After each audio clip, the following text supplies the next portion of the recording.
It is August 27th, 2025, and there are two families in Minneapolis grieving the loss of their children.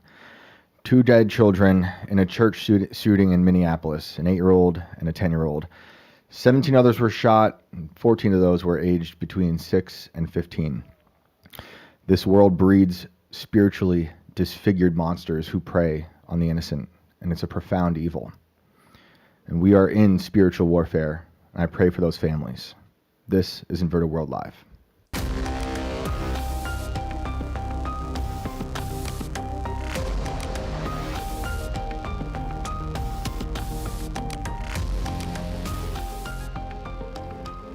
All right, everybody, welcome back. This is Inverted World Live. I am Shane Cashman, and it's a dark, dark day. Many dark days, and here's another one. But this one has two kids and men who have lost their lives. Families who now have empty beds in their house, and terrible tragedy in Minneapolis. And we want to take a look at some of the darkest aspects of this, from the loss of life and this enormous grief, and this spiritual warfare that we are clearly trapped in this world, this revolving door of tragedy that just doesn't end. And then take a look at some of the more deranged aspects of this depraved shooter's manifesto and those videos that were put out. So we'll take a look at those things, and if you guys have thoughts on that, phone lines will be open at some point later on. I can't guarantee the time because there's a lot to cover, and we do have a guest who is from Minnesota, a previous guest of this show, great guy, aka Kamara, who will share a bunch of insights into this terrible tragedy. We'll get to him in a little bit, and after we speak with AK, we will get to you guys, and you can call in, talk about this stuff, anything you have thoughts about that we talked about today or tonight, and or any other things. You know the deal. You guys can call in and share your crazy stories, your encounters with all the weird stuff in this absurd world, this absurd, mysterious world. But I honestly, when this news broke this morning, I was like, oh, obviously, so tragic. I don't want to even think about it. This loss of life of children just makes me sick. And as it goes, you guys know, you look into it just a little bit, you scratch the surface, and you just see how much darker, how much more evil, how deranged all this is. What's been said, what's been written, what's been shared, what are the theories? What are different people saying about it? What angles are people taking? What does it all mean for this country, for the world, for humanity? So we're going to take a look at all that stuff as best we can, because news is still breaking. It's still, it happened just earlier today, and the news speeds. It goes so fast. Some things we'll cover today could be completely contradicted tomorrow, and that's always the case. But I want to take the time to talk about the things we think we know about. So we'll do that in just a second, but of course, I am joined by Brandon. What's up, Shane? What's up, everybody? Welcome back. Obviously, a crazy day. There is a lot to get into. If anything, this person was definitely beyond weird. There's worse words that I want to use right now, but I'll digress for now, and I'm going to let Shane take it from here while we delve in. Man, so Minnesota is just this, almost like a ground zero for so many national tragedies. Every state has horrible tragedies, but right before we went live, I was talking to AK about how, we just had the Vance Bolter situation, political assassinations over there, George Floyd in 2020, which exploded into this massive nationwide riots. And then on top of all that, outside of just Minnesota, this whole year started with nothing but violence, political violence. And it's becoming the norm. And of course, it's been happening. This is nothing unique. It's kind of the tradition of this country, political violence, and which is part of what I think this is, though I believe it is incredibly demonic, what's going on with these attacks on children and attacks on Christians. But we had the Luigi Mangione story. This year started with the the Cybertruck exploding. We had the terrorist attack in New Orleans. I think we just even talked about some of those last night. We were talking about Manchurian candidates last night. People being MK Ultra'd, and of course, a lot of those theories are already getting thrown into the mix when it comes to this stuff.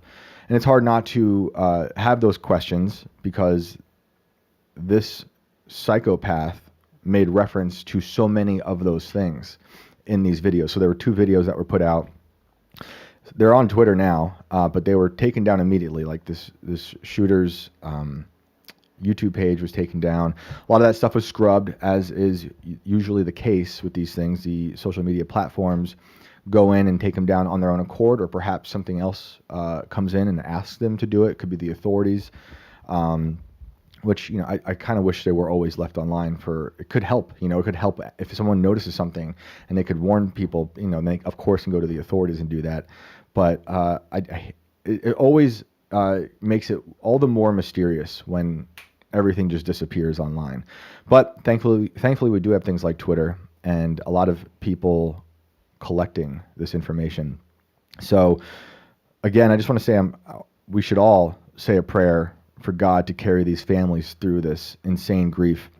I get here kind of right before we go live because I want to be home to put my kids to bed, and it's an important time of day. And for those of you who are parents out there, bedtime's not always the easiest. But on days like this, you just hold them a little tighter, a little closer, and you feel a bit of guilt to have your family intact while there's these people going through this horrible grief, and all these other kids who were shot, and of course the people who I believe are in their 80s who were shot as well. Just absolute horrible nightmare situation. So these two videos that came out, if you haven't seen them already, they've been making the rounds. They're filled with images. They're filled with words. There's just so much there that I found fascinating and terrifying. So I just wrote down random phrases in my phone. I don't even have things like collected. I would typically love to just have something written for you to read, but it's just been chaos of information.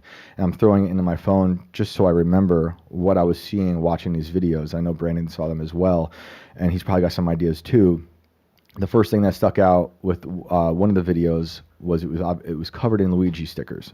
Mario and Luigi. No Mario, all Luigi stickers. So you're immediately thinking Luigi, Mangione, Mm-hmm. Worship, perhaps, So that was the first thing I noticed. I'm like, and it's so bizarre how Luigi has become a kind of an icon to people on the left and some on the right too, which I think is crazy to look up to any sort of political violence, any violence at all, but there's I think there's a play about Luigi happening. We've had comedians like Bill Burr say he did the right thing. We've had journalists like Taylor Lorenz offer her support for this, and so that stood out to me. And then, so I'm just reading off random words, and hopefully it's going to make sense to you guys, but I'm trying to make sense of the whole thing in real time with you. Of course, there was a Dylan Roof picture, and Dylan Roof from Sandy Hook. So, and while I'm watching these videos, and while I'm watching, and you'll have to excuse me because some of these notes I have are from both videos, so I don't know which ones are referencing which, and I'm kind of just in real time throwing these things down. But the weird stuff about one of these videos was just how evil it was, and also cartoonish. Like this psychopath is burping, he's singing, he's vaping, he's saying things like sponsored by Pabst Blue Ribbon or drinking Pabst Blue Ribbon. He's like filming this and saying, hold up, let me go hit my vape, and then does this like cartoonish laughing. It's so diabolical. It's so detached from reality. It looks like you're watching someone preparing for a movie role, and there's lots of references that I'll get to from movies within it. Obviously, this is someone who spent a lot of time on the internet and wanted to collect all of these memes and references onto his arsenal.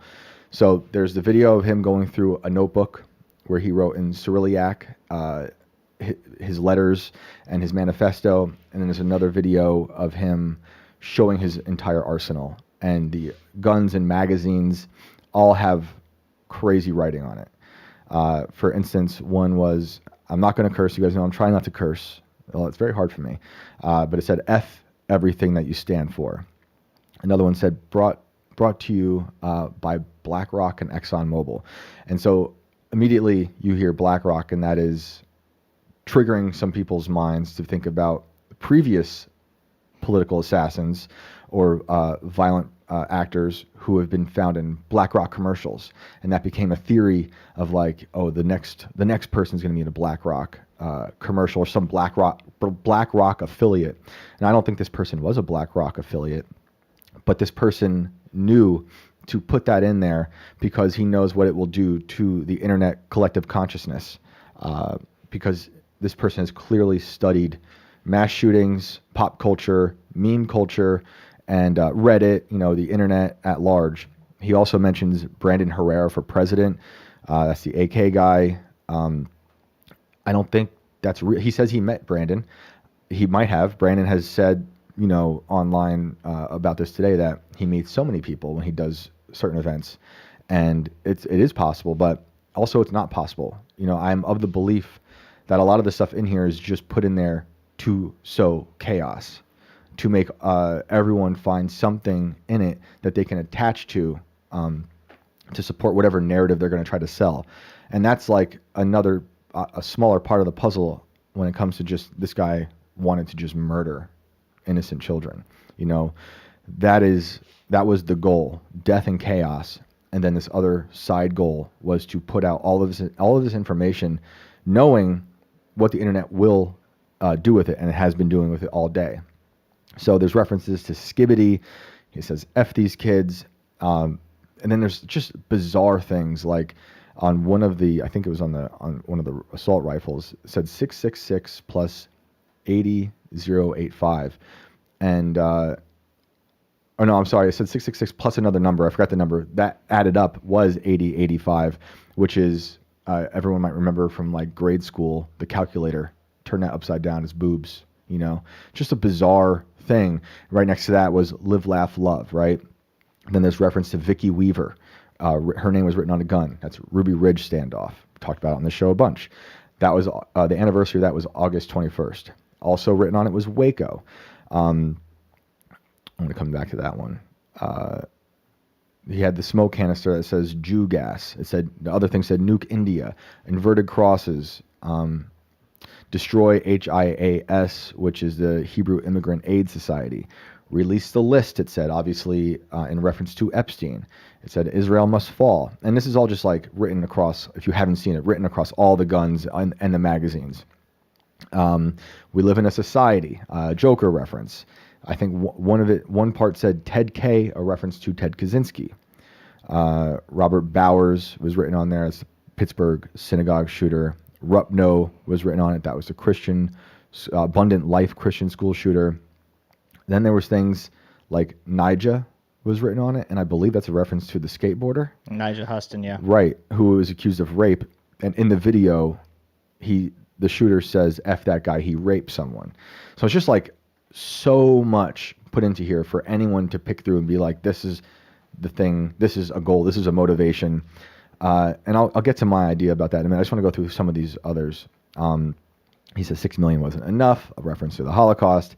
Then he showed a picture of a shirt he was going to wear for it, which was a KMFDM shirt, which is clearly a nod to Columbine.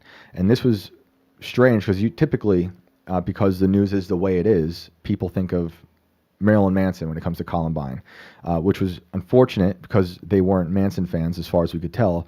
They were actually KMFDM fans. So this kid was doing his research, and he knew what KMFDM meant to those shooters of Columbine. Yeah, so many things that even contradicted each other, like the 420 Blaze, and then it also said weed is bad. He was singing things like Tomorrow, Tomorrow, and also singing REM's It's the End of the World. And then it said to me, which is, I think, the most important part, let me scroll back up to make sure I get it right.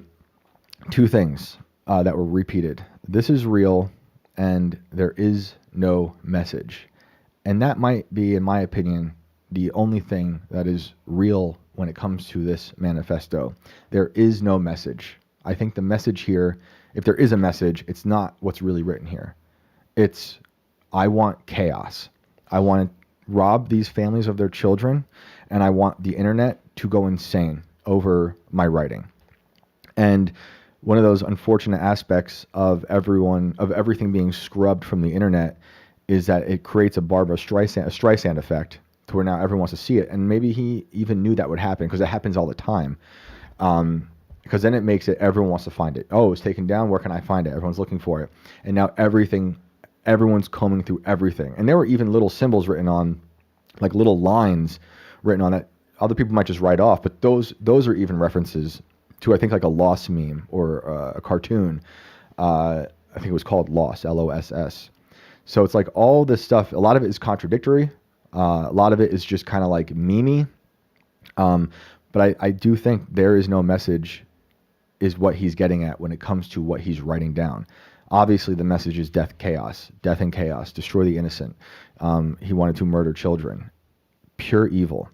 But it's weird because last night we were talking about the system creating these Manchurian candidates, these violent soldiers, and we don't know. Obviously, I can't help but go and think about who was giving this kid drugs. He sounds like he was on drugs, and by drugs I mean like over-the-counter stuff or like SSRIs, because I can't help but think that SSRIs are the new form of MK Ultra. And now I have no evidence of that. We don't know anything. There's still a lot to know. He might just be a lone actor who is deranged. But I think, and I said this last night, how we're MK Ultraing ourselves. And that's probably the case, where the news creates an economy of fear, especially in politics. They want you to fear your political enemy. If this person really was trans, they seem to be, because 5 years ago they had the paperwork done to have their name changed from Robert to Robin. So perhaps they really were. Those people are clearly susceptible to ideology, to ideological violence, but it's not just them. It's so many people who are hopped up on drugs that tend to carry out these violent tragedies. And I do think the system creates and hijacks people to carry out violence. I'm not saying that's the case for sure here, but that is where my gut is feeling like a lot of these things that happen, even Luigi, even the guy who shot those firefighters earlier, just a month ago maybe, the guy I talked about last night in Maine who was hearing voices. There's a disassociation that happens with a lot of these people. That seems to be a theme. Like I said, the guy in Maine said he heard voices, he couldn't turn them off. And there are parts of this manifesto where he's talking, Robert is talking about living in a simulation. He's talking about feeling like everyone is fake. Everyone's an actor. He's talking about wanting to be able to turn this off. So, and I think it's unfortunate it's unfortunate that we all know that the system is willing to sacrifice innocent people. But again, I have to say, this could just be an insane person carrying out violence for their own ego, greed, and nihilism. But there seems to be this dark push happening from the top down where they push violence, or if they don't push it, they allow it to happen. Because then you could talk about Thomas Matthew Crooks. That seemed to be allowed to happen. I also think he was created in a lab of sorts. But clearly, if we don't want to get go down that rabbit hole that far, clearly at the surface level there was incompetence, and he was somehow allowed to hide behind the incompetence to take a shot at President Trump in Butler, Pennsylvania. That made no sense. I think we even talked about that last night. So, and these kind of questions that we talk about a lot on this show when it comes to these horrible tragedies, people, if I'm getting at this idea of a false flag, I just want to make sure false flag doesn't mean there's no death. False flags mean real death, unfortunately. But the reason I'm bringing that up is because we're talking about Dylan Roof. You bring up Sandy Hook. You can't not think of Alex Jones. You can't not think about being sued for $1.5 billion. And I know to some people it's gruesome to ask those questions when it comes to children. But sorry, my phone is going off, and it's Sam Tripoli. So I'm sorry, Sam. I will get to you later. He's someone we should have on the show soon. But they made an example out of Alex. I think the point of that was you can't ask questions, in my opinion, because this is part of the system that they do. But it's only really death at the end. No matter what's happening, there is death. And these families have lost their children, and it is evil. On the ground stuff in Minnesota, and I'm sure we'll talk about it with AK when he comes on. They've defunded the police. The authorities have been weakened, and evil people take advantage of the weaknesses in the defense, around schools, around churches, and it's just straight up evil. And then, thinking about the shooter and so many shooters like him, like the trans shooter in Nashville. This is a death cult, There's no way around that. This is a death cult. And we've had BX on, and I'm sure she's going to have a lot to say on Twitter soon. She typically has like a 48-hour rule where she doesn't comment on certain things until she has a little more information, which is, respectable.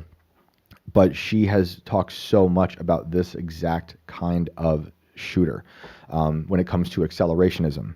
And I bring up accelerationism because that is what I see in this manifesto. When I see that there is no message and all of these things are listed, that's a form of this violent accelerationism that so many of these shooters subscribe to. Like the Christchurch shooter in New Zealand, that was an accelerationist. His manifesto was filled with all types of names and ideas from both sides of the aisle, knowing that it would cause chaos online. So he gets to cause death and destruction while live streaming it, taking lives, being a insane evil nihilist, and then doing this crazy spell online where everyone's fighting over the message. There is no message. The message is just death. But what I mean is the words that they're writing, I don't think mean anything. I think the actions are what they mean, obviously, but they want everyone to lose their minds. And you can see it on Twitter already. The people who are super pro-Zionist, they take the comments about Jews, and that's all they talk about. It's an Israel thing. The super hardcore, hyper partisan MAGA see the kill Trump writing, and now it's just it's only against a MAGA. I think a lot of it, this is just an attack on Christianity, and I think there's part of the MAGA who recognizes that. But and then there's other stuff where you can get into why did it say Vicky Weaver? Why did it say Waco? And that goes into the more conspiratorial side of things. So, there's just so many different angles that this takes that allows the internet to run with it, and then the narrative fractures. Because it's not like a Ted Kaczynski, who was referenced, who wrote a manifesto that he believed in, despite his own deranged violence. He was an MK Ultra victim as well, but he had a vision, and he wanted people to know his mission, his message. He had a very clear message about the Industrial Revolution, leftism in the universities, and what it means for humanity. And he wanted it to be read so badly that the FBI, I haven't looked at this exact part in a while, so correct me if I'm wrong, the FBI told one or two papers, run his manifesto so he doesn't bomb certain places. I think he threatened to bomb certain things, and they said, publish it, and then that's that. And they did. But he had a message. Despite the violence, he had a message. I don't think these people have a message. They are just accelerationist nihilists, and they are demons that want to destabilize reality. They want to destroy the innocent and just sacrifice us. So, it doesn't make sense.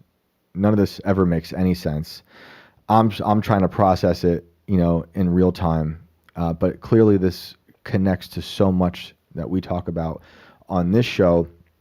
He directly references it, and it's like kind of like when I talk about things that are in the news when it comes to UFO disclosure. It's more like why? Why are they showing us this? Why now? How is it being used? Outside of the act of violence, how is this going to be used? Because everything becomes political. Everything has to be turned into a narrative, and we're watching that play out in real time. So that I think that's where I've got so far. I'm probably have more as we go on. But did I miss anything? I know you watched it, Brandon. So aside from the main video, there was also another video that showed he had drawn out basically the layout of the church where he was going to attack from, Yes. and kind of a notepad. Yes. And there's a video of him, stabbing it with a knife, like it's a Harry Potter movie. Right. And basically says, I want to kill myself, a couple of times, all cryptic. Watching this was just sad, honestly, and I don't want to give this shit human being any more time than they deserve on the air, which is none. Yep. But that's why I'm not going to mention names. I'm just going to refer to this person as the coward for the rest of this this show. Absolutely. And moving forward. But basically, this was a heinous attack on innocent, defenseless children, followed by a cowardly act of taking his own life and not paying for this shit. And it's messed up. The last part of that video where he's going over his arsenal, he's got all this writing, all this cryptic shit written on these guns. And he's got a revolver sitting there, and he goes, "This one's for me in case I need it." Right. So he had already that and like a smoke bomb taped to a 2x4 with a bunch of stuff written on that. He had already planned for things to go south and to end it there. So he knew exactly what he was going to do. Yep. There's pieces of this letter online. You can find it. It's a little difficult right now because I'm already seeing a lot of these posts being suppressed across social media as they're trying to slow some of the stuff that's being released down. There is a lot of stuff coming out right now. But basically the manifesto, or at least the first couple pages that I've seen, show him actually believing that he was raised as a good person. And that he was dealing with so much pain, that this world was just dishing out so much pain that he couldn't take it anymore, that he had been suicidal for a while, and basically decided that now was the time for him to make his final action against the world. And it involved shooting up a church of children. So, and we know his mom worked there, and she retired like 4 years ago. Yeah, 2020, I want to say. Yeah, 2021. There was a 2020, post also that the church had made celebrating that, which has since been taken down, Right. In light of the situation. So the church already trying to distance themselves from that as well. Yep. Yeah, it's like the manifesto and everything I just listed out. It becomes this like shrine to depravity and internet culture, and it's constructed on purpose. That confusion is part of why accelerationists use it, because they want to. What they're accelerating is the end times, and not in the spiritual sense. In like they want to collapse society sense. They want to bring it to a point of to a standstill. And you can go back and listen to our episode with BX. She's been on a few times. I think it was the first time she was on, where she kind of labels out what accelerationism means, and you'll see so many parallels between this person and those shooters. And then it's like, maybe maybe he doesn't even think of it that way. Maybe he's just doing it because all the research he's been doing online. But what will happen is like I said, everyone's going to blame the other person that they don't like, or the things they don't like. It's guns, and that's definitely already happening too. I've already seen tons of posts of far lefties accusing this person of being far right, far rights accusing this person of being far left. Yep. What was her name? And we brought her up the other day, actually. Valentina Gomez. Yeah, exactly. Actually, has already taken to X as well, blaming transgenders Yep. as a whole, Yep. and listing all of the other shooters that were identified as trans. She even went as far as to post a 40-second video online, basically condemning the entire situation with these people. Yep.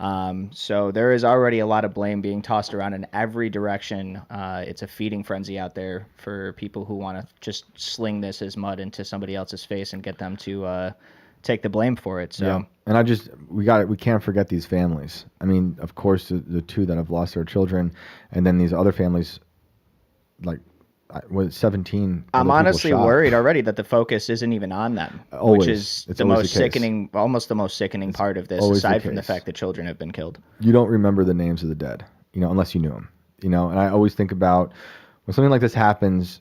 I think about how I was still in New York, in like the town I grew up, and there was a brother of a friend of mine who was just shopping at the store at the supermarket, and some crazy person just walked in the store, walked up behind him, and slit his throat open, killed him.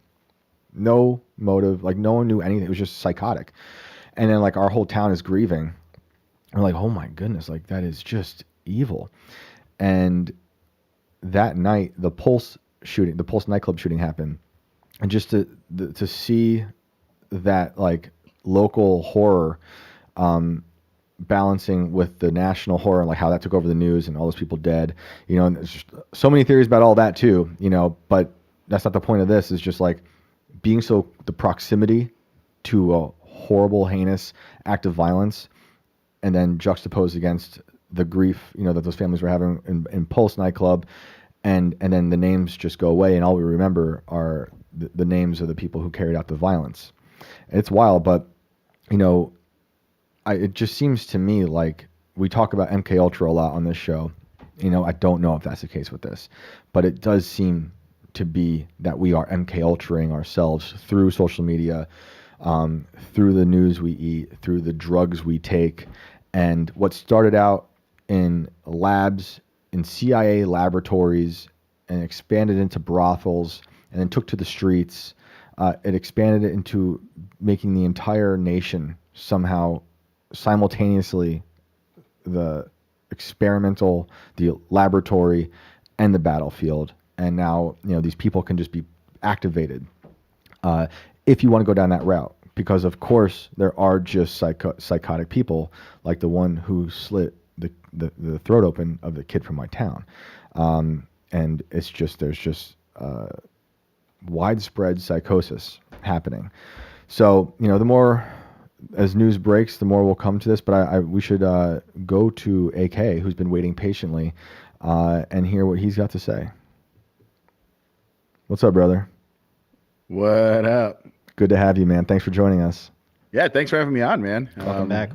I've been an avid watcher of Inverted World Live. Actually, just last night, as the Republican National Committee man, I go around and I do a lot of different, speaking engagements for Republican groups. Yeah. I was actually telling a couple of the ladies from the Senate district that I was at, Senate District 50, about Inverted World Live and Thanks, man. about MK Ultra. Oh, wow. So yeah, man. It's important for, I think, people to be knowledgeable about what's going on. Oh, man. And I spaced on my intro for you. You said it, That's though. all right. National That's all right, Committee man from Minnesota.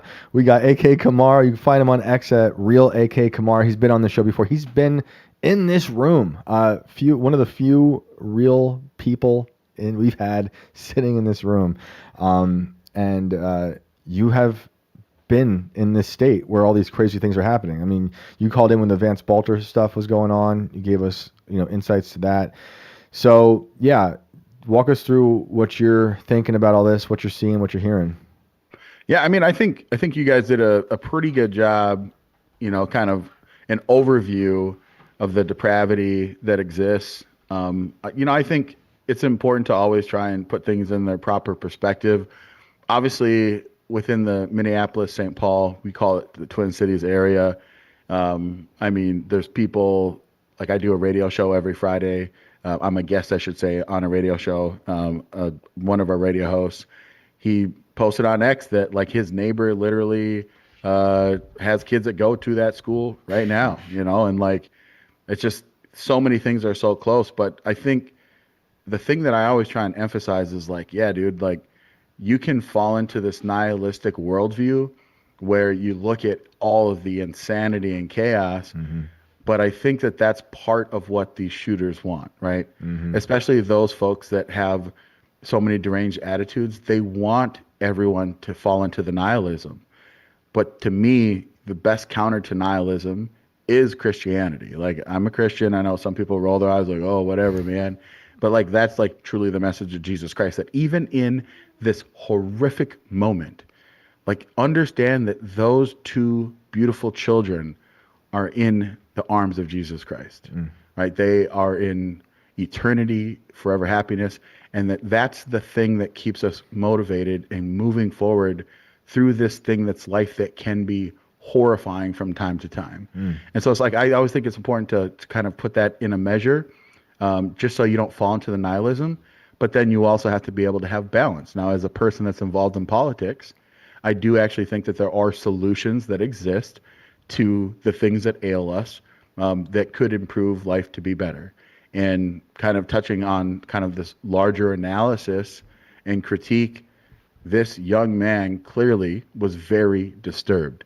This mental illness didn't just pop up over last night. Now we can speculate and talk about how he had his name changed from Matthew, or was it Matthew? Robert to Robin. Yep. And you can speculate about that and everything. I do think that there is a kernel of truth, and I posted this on X, that this was a disturbed young man that needed mental health help, but instead our society affirmed him. And specifically politically in the state of Minnesota, we are considered a trans refuge state for children. What is that? Can you walk us through what that means? Yeah. So what it means is that if you are in a different state and you want to trans your child and you flee to Minnesota, even if there's a court order from another parent that says you have to return this child, the state of Minnesota will not use any state resources to return you if you claim that you are being persecuted for being a trans person, whether you're an adult or a child. So they'll kidnap your kid. Yeah, you can literally kidnap, not even your own kid, though. That's the other crazy part. Now, this hasn't been tested, at least that I'm aware of this happening, but arguably when the bill was going through kind of the whole process, going through committee hearings and going to the floor, the question was raised.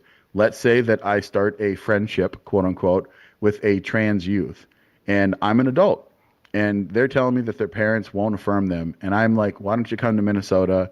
I'm going to make sure that you get the care that you need, right? What would happen in that scenario where I'm not a legal guardian, I'm just some random creepy dude? And let's take the best of intention, that this is truly an adult that is deranged, that does want to trans a kid, has zero sexual impulses. Let's say that that's true. That's still wrong on every level, that a child can flee from their guardians and come to Minnesota, and that they would be able to be protected from being returned back to their legal guardians. I would raise hell. Now, of course, you can go into the dark, depraved world of like sexual predators using this to groom children and lure them. But the point is that our political culture in Minnesota is one that does affirm gender identity.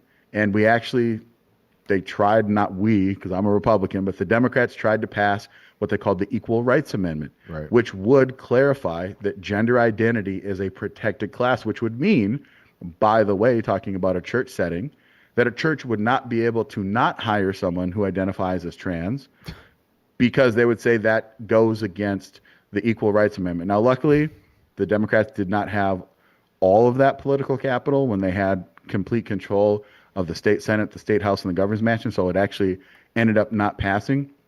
But the point is that I'm trying to bring up is that there is this culture that exists where this young man clearly needed mental health help. And I think that by having a society politically that affirms mental illness, that's a terrible, awful thing. Now let's take that and set that to the side. The other aspect of this, and this is something that you and I have talked about before in my previous appearances, is I do believe that there is a spiritual element to this.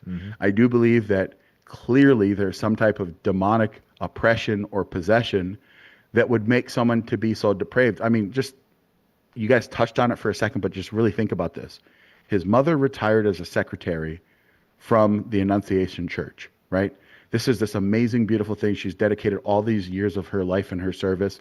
I went through her social media before they pulled it down. She's got all these memes and stuff with Jesus, and clearly she was very strong in her faith. Photos with, like cutouts of the Pope and stuff like that. And he writes in his manifesto, "I love you, Mom," right? "I love you so much." But then he tarnishes her entire reputation.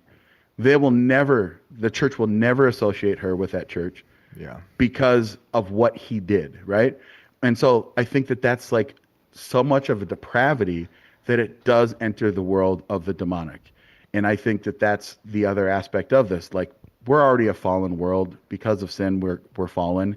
But I think that our society has certain segments that have moved even so much further away into the depravity, that you do see this kind of line going down, going back through all of these different instances of things that happen where unspeakable evils happen, and there's really never a good justification.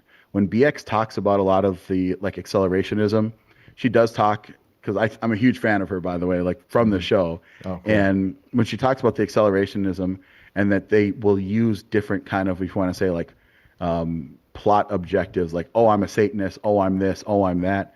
I do still think that the Satanist aspect, even if they're LARPing as Satanists, I think that that demonic aspect really does take control. I think that you open yourself up to all of these spiritual forces when you meddle with these things, and then you basically invite it into your heart and into your soul to kind of take its toll when you have just so many just absurdly evil things that someone would do, when out of one side of the mouth they're like, "I love this person and I was raised pretty well," and then the other side is like, "I'm going to kill innocent children that did nothing wrong." And I think that that's kind of at the root. So that's kind of my analysis, just to add on a little bit to the end of what you said.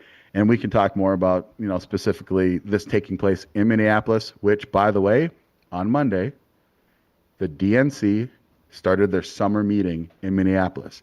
So all the Democrats in the Democrat Party all got together, and they are having their summer meeting. Now, last week, me as a member of the RNC, Republican National Committee, we had our summer meeting in Atlanta. Now, the DNC's summer meeting started on Monday, and at the end of day one, you'll never believe this, they had a presentation talking about how they can reshape the narrative about crime, that Republicans are just crushing Democrats when it comes to crime. And instead of talking about tough on crime, they need to focus on safety. So they kind of laid out this entire thing.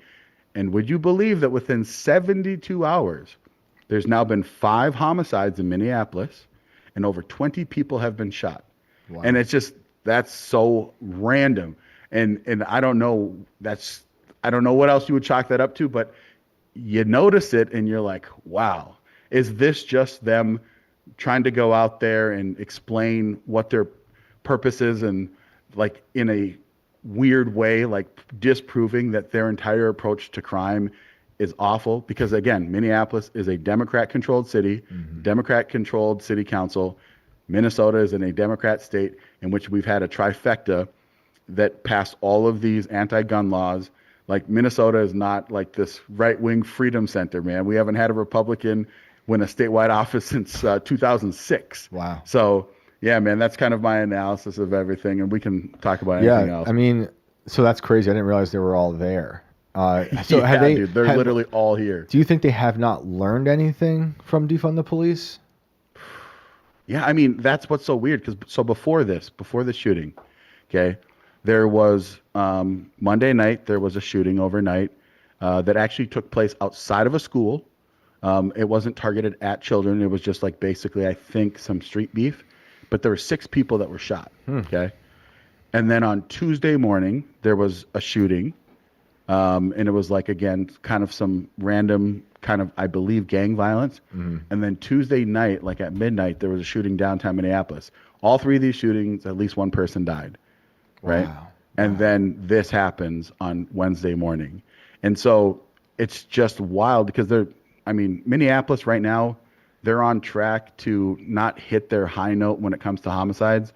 I would say before George Floyd, Minneapolis would go through like these 10-year cycles where it's like almost like all the gangs killed a bunch of people, and you would get homicide numbers like 70s, 80s, 90s per year, right? Mm-hmm. And then they'd arrest everyone, crack down, and then it would drop down to like 30, 40, 50 homicides, and then it would pop back up. So right now we're kind of on a downswing for the homicides, but then all of a sudden to have this many homicides in this short period of a time, right when the DNC is talking about how this is their Achilles heel, it's wild, man. So, it truly is when you put it in that perspective. It's insane. So then to kind of like marry this spiritual warfare to the politics aspect of things, what do you make of Mayor James Frey? And like what he was saying today, like what did he say? Like it's not a time for prayer or something? Yeah, so Jacob Fry. Jacob Fry. Yeah, that's all right. Man, he's in a fight for his life, okay? So he's the current mayor, and he actually just lost his Democrat endorsement to a guy named Omar Fateh, who's a state senator, who is endorsed by the Democrat Socialists of America, right? So he's a DSA, kind of like the Mamdani That's right. of the Midwest. Mamdani of Minneapolis is what I've called him. He lost his endorsement. So he lost his endorsement. Lo and behold, after like 3 weeks of complaining, because Mamdani, obviously what he's going to do in New York is like far, far left, right? Mm-hmm. So like the establishment Democrats are freaking out because they know that there's going to be a guttural reaction eventually, and they're going to lose power, and they don't want to lose power. Same thing happened in Minneapolis. So about a week ago, all of a sudden after these alleged complaints from Mayor Fry's office, right, candidate Fry, he said that the endorsement process was rigged, that their election, their electronic balloting didn't work well, and the Democrat Farmer Labor, which is what we call the Democrats in Minnesota, revoked the endorsement of Omar Fateh just last week. So now there's no longer a Democrat endorsed candidate. They're going to go to a primary. That 100% was a, please, let's make sure that Mayor Fry can stay in. So when this happens, just again, when you put it all together, he's running out there and he's like, I'm going to look bad, right? Like my city, I'm the mayor, and I'm fighting for my life politically, because if I have any missteps, you're going to have Omar Fateh right on my heels going into this primary, which is coming up in a month. Right. So I think that franticness, and he just was like, I got to show that I really care about this, and I got to lean into, my Democrat Socialists of America, ban all guns type of rhetoric. So then he basically says, your prayers mean nothing. We need action. Dude. And that hit everyone. Like, he what are you had, saying, prayers? he though? honestly, he played the act very well, in my opinion. He made sure to be photographed sitting on the stairs in front of the school with his head between his knees, looking like he had just been completely defeated. He made a very, very rousing call to action. Also went as far as to say, now is not the time to blame or attack or hate the trans community. Like, how dare you? Don't you dare blame our trans community. Yep. And then That's right. went You on gotta protect further them. to say about how it's just a time for everyone to come together and love the families, but in my opinion, I want some fucking answers, In like, in 2020, I wrote this like bigger piece, and I set it to a video, and it was about just my disgust with the riots, lockdowns, and Fry was like a central image of this video, because it just blew my mind watching him. Right, this is the guy who knelt at George Floyd's gold casket, right? And he was crying. Dude, he knelt awkwardly for like legitimately 60 seconds, and he was like heaving. You could see it, like he was like really into it. And he didn't interact, like based off of all the reporting. He didn't know George Floyd. He didn't interact with George Floyd. And this man is basically on one bended knee, just heave crying. And his family, you can look, they're probably like, man, get up. Like, what are you doing? Why are you here? I mean, why are you here? Why are you doing this? He made sure to be seen for that, too, because he spent a good amount of time he was doing that. Like I said, it was like a minute, that little back wiggle he was doing. Yeah, absolutely. In a mask, no doubt. Wasn't he also the one who was out there with the riots, like in the smoke of the flames, kind of like they were burning something down? While his city was burning? Yeah, he was out there. Yeah, I mean, a little bit. So the things, I don't know necessarily about that, but what I do know is that he was out there during the day when it was protests, not the riots. Oh, right. During the protests, that's when he was out there with the people. Yeah, he does this thing, man, where it's kind of crazy. Like inside baseball, personal life behind the curtain. My younger brother is actually friends with him. Like No. legit, I What? swear. Yes, legitimately. Whoa. And like my younger brother, he loves me. I love him. Where me and my siblings are very, very tight. And he told me, he said, "Hey man, just so you know, like they see some of your posts, you maybe just need to like not go so crazy." I'm like, dude, this guy's a maniac. I'm sorry. Like Yeah. he's so bad. Between him and Omar Fateh, yeah, I'd rather have Jacob Fry. I'd rather neither of them personally. Yeah. I wish that there would just be like an open mayoral seat and that a Republican or even just someone that's sane could just come in and just like actually help the city. But yeah, man, it's so wild. But he does all these things. Like I just posted a video the other day. He went to the Somali event and he's doing this awkward, weird dance. He'll go out into the street and he'll do like black break dancing. It's so weird, man. And he does it horrible. all the time. He's gotta stop. He's just, it's like I said, it's so fake, man. So- there's no way I believe it's real. Yeah, he seems like an actor to me. Completely. So it's easy for I think a lot of us who are not there right now to have all these different theories, but like in that area, is there a sense of this spiritual warfare thing happening at all? Like over the past few months, there's been so much high level violence, and back to George Floyd, is there amongst maybe the religious community the sense that something dark is happening here, and did they talk about it? Yeah, I mean, to be honest, not so much. I think that there is becoming more and more people that are becoming spiritually aware. Just the popularity of your show continuing to grow and rise, and I'm very open about my spiritual beliefs. And again, I am. I hate to use the term, but like I'm one of the elite Republican Party officials in the country. There's 168 members in the RNC. I'm one of them. Am I a little bit different than the typical mold? Yeah, but I think that there's this hunger and thirst for authenticity that's in our politics, and I think that part of that authenticity is saying like, yes, there is a spiritual realm that exists. And before, I'd probably be written off as a wild, crazy man, right? But I have open conversations with people about this stuff all the time, and I don't get shouted down or told that I'm an insane person. Some people that are on the left are going to be like, "Oh, it's a religious thing, is it?" And I'm just like, yeah, I guess if that's how you want to view it, I view it as a relationship with Jesus Christ. But at the end of the day, to your question, I think that there is a spiritual awareness, but it's not yet to the point where like everyone's like, man, is there like a demonic oppression going on in Minneapolis, right?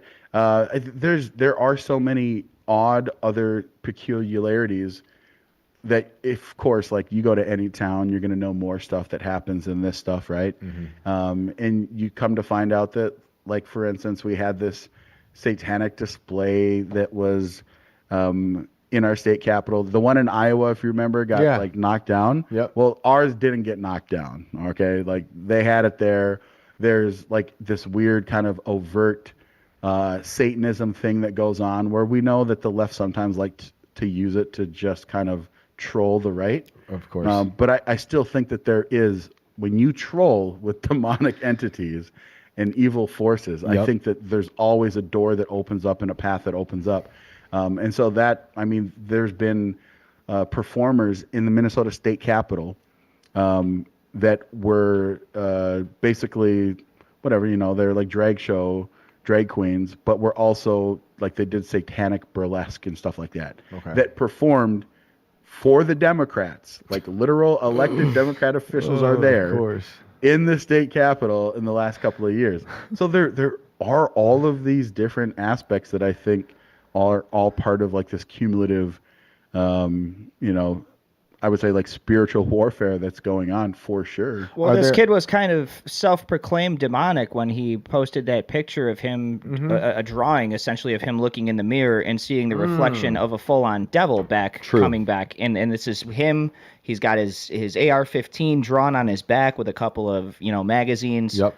And it really seemed like he was seeing the reflection of Satan, in this photo. So I think he definitely wanted to play that card, and I mean, yeah, I agree with what you said. There's a lot of things that we could blame here. There, we could speculate about a lot of things. One of the things that has been corroborated by multiple sources and online and brought to our attention is that um, the entire name change for this coward happened in 2019 while they were still a legal minor, which meant that this needed to be signed off by this person's mother. So, I mean, if we're talking about things that could have caused this here, where do we start? How do we feel about blaming parentage on something like this? Like, what kind of relationship did this kid have, with his mother? I mean, I know in the transcript itself, he basically exonerated her of all blame and said that he thought she raised a wonderful person, not to blame herself. But I mean, she signed off on this in 2019. It's everywhere. So, how big of an issue does parentage play in stuff like this when this happens with, the mental condition of these people that we're seeing doing shit like this? Yeah, it's gonna be tough. I mean, to have a parent sign off for the minor, and it's weird because it contradicts what I think would be her faith, right? You're inviting this in at this point, aren't you? The provocateur here, right? Yep. I don't know. But, maybe that's just me. Here's just my 2 cents, right? So there's always this push and pull. Again, when I know that I will bring things back to politics all the time, but I think when you create a political, cultural environment where in 2019 in Minnesota, your child is saying, I'm trans, I want to change my name, and if you don't, I'm going to tell everyone that you are abusive and you're not affirming who I am. You have a political system in Minnesota that empowers that to be the truth, right? Yep. And so I think that there is some of that too. I agree with you, Brandon, that parents have to be held accountable, right? Like you have to ask, okay, from that point till now, where have the parents been? Right. My understanding is that the father had a house less than like a half mile from the school. And I know that police were on site there at multiple locations. I know that he had a sister and a brother-in-law that lived in the area, that I think the brother-in-law is involved in music of some way, shape, or form. It looks like the mother, I believe, lived in Naples, so maybe she was there, or maybe she came back. I don't know. But it's sometimes you have to ask these questions about who knew what and when. Yeah. Like, I don't think that this just manifests itself overnight. And listen, man, I have friends that suffer from mental illness. I have friends that suffer with drug addiction. My sister, I lost her in February, accidental drug overdose. She was a schizophrenic. But here's the thing is, like, I always was good with her. Like, I talked to her on a regular basis. And if I ever saw her going through any, like, extreme periods, I would be like, hey, sister, we got to do this. But here's the one thing that I will give a little bit of grace to the parents. I didn't know that my sister was using again. And I hung out with her and talked to her on a weekly basis. Wow. She truly tried to hide it. Yeah. And clearly when she's using, her schizophrenia would go like through the roof, but she was able to actually suppress it. I mean, the last time that I interacted with her was like a week and a half before she passed. And we were all hanging out, and she was kind of being a little bit offish. And her and I was like, why are you acting like that? She was like hiding under a blanket. But my sister had like this kind of like kiddish mentality to her. But my point overall is that even in that case, I'm like, I didn't know everything, but I can tell you that I still had like a gut feeling. But if I had any inkling that she was talking about self-harm or even harming other people, like, I would have done the right thing and turned over to the authorities in a loving, caring manner. I just find it hard to believe that all of these writings exist and that no one knew. But there's a possibility that a world that does exist, that maybe he had alienated all of his family members because he was just a nightmare when he was around them.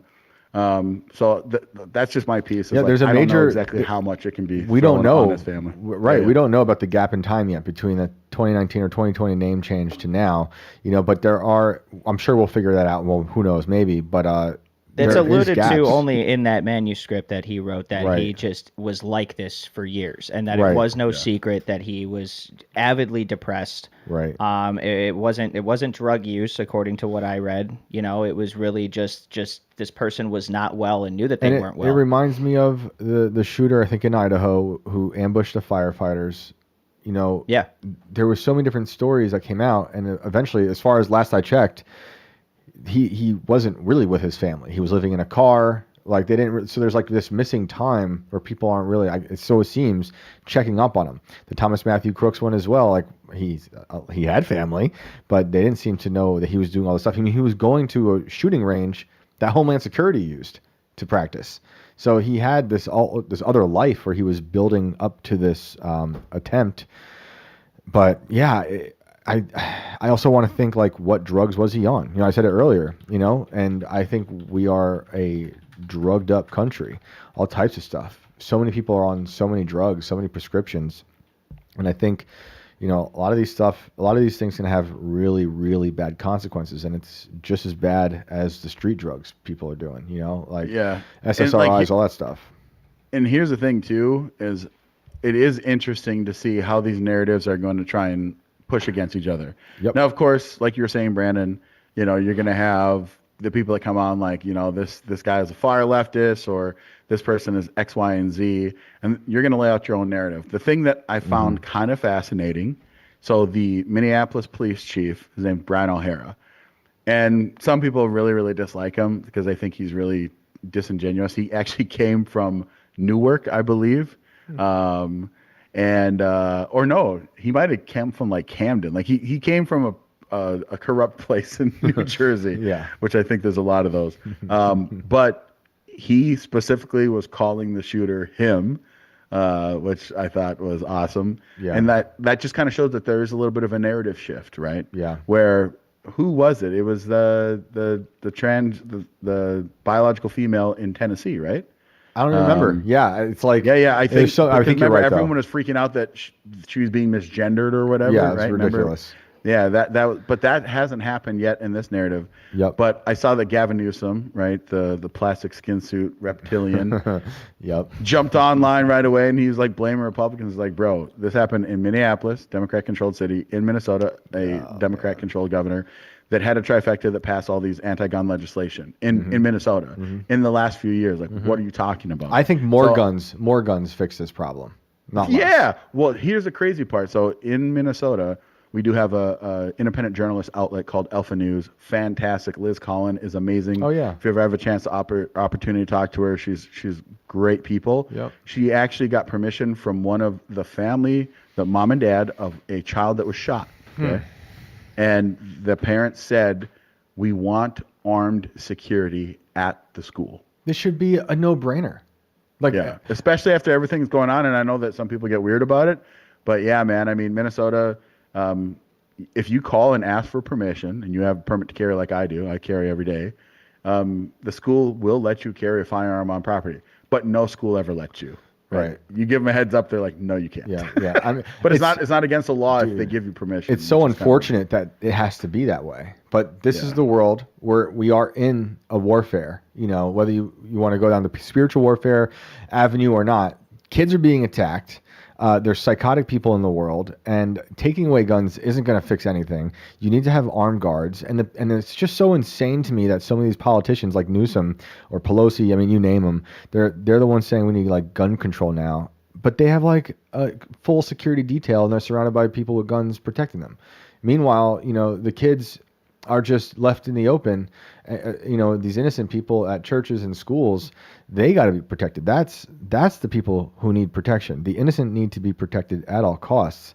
So I think, do you think that, I mean, I know the RNC is not in power in Minnesota, but do you think that that's even a conversation that'll be had to try to fix this? Yeah, I mean, I wish the answer is yes. Like, I actually know legislators that brought forth bills to do exactly this. Yeah. A much more common sense approach would be, instead of like, okay, we have basically what they call security resource officers, right?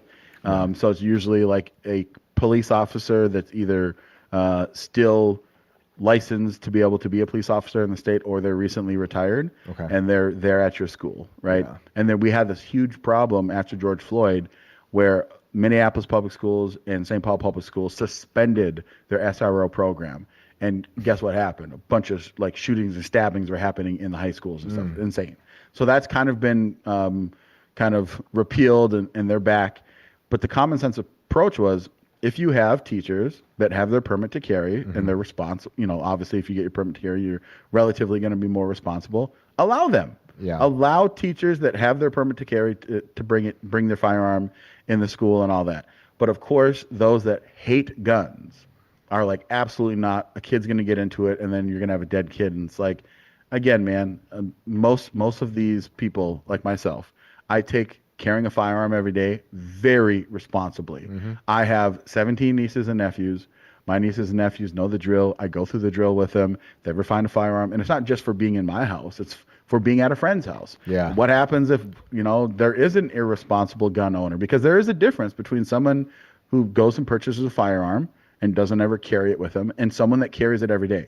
Someone that carries every day is far more responsible, because that's a pretty lofty thing that you're doing. Yeah. At least that's what my experience has been. So Yep. that the bill was, do that. Allow teachers that have their permit to carry and they want to carry, let them carry. Got shut down. So to answer your question in a very long roundabout way, I don't think that the Democrats in the state of Minnesota, there's enough common sense Democrats that would be able to remain in power and still stay in the Democrat Party Yeah.